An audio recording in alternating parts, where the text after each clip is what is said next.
The difference between a bad and a good CEO. What's up guys, Ben Oberg here, back with another video. This video is for you if you are a CEO, you're in a C-suite position, you want to start your own company, or if you're completely green, you have no employees, no contractors, but you know that someday in the next few weeks, months, or years, you want to be able to own your own company. The reality is, it is tough as and it is hard to scale a company. A lot of your employees and contractors may not like you. They may not see eye to eye with you, but the reality is you have to become a good leader and learn how to suck that shit up and grow a successful company while getting through cease and desist, a lot of legal battles, and a lot of that is going to be thrown your way because most people would die. So if you're still here and not extremely depressed, keep watching this video, probably smash the like button and subscribe. I'm gonna help you with your sales, your marketing, scaling your business, and I'm here to tell you as a CEO of a company with 25 employees, the shit is hard. Okay, so how do you make it easier on yourself, and what are the good qualities? What are the qualities of a good CEO? Let's start off with what's a bad CEO? A bad CEO doesn't listen to their team.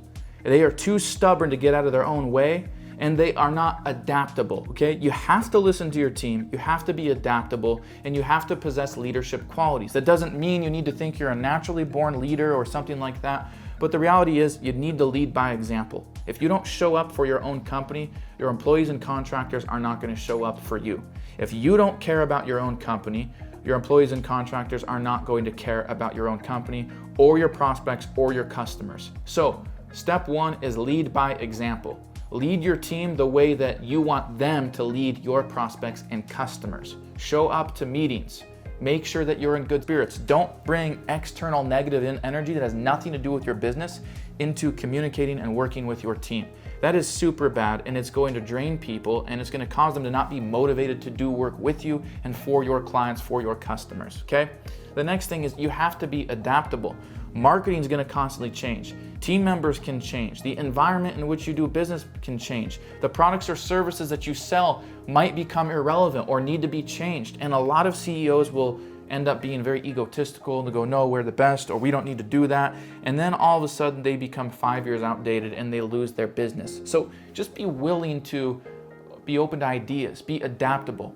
The third quality of a good CEO versus a bad CEO is listening. Listening and collaborating with your team, okay? Like, I talk people's ear off, I talk a lot. But the reality is, I also listen. I listen to the players on the team to understand what are they experiencing in the work field and what are problems they're facing. And when I see patterns, it allows us to then make moves to adjust.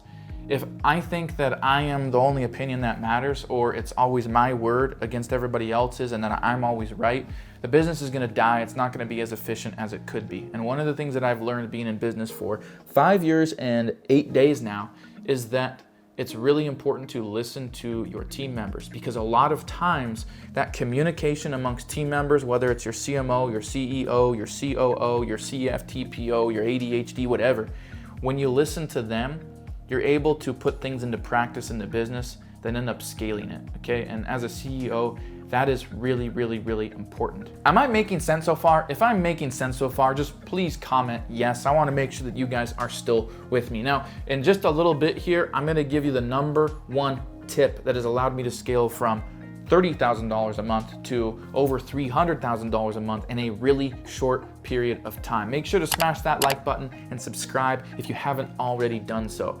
So one of the things that I struggled with as a CEO at first was not knowing who to hire and how to hire. And you have to really evaluate, like, what are your skills? See, every CEO is not created equal. Just because you're the CEO doesn't mean that you're good at hiring.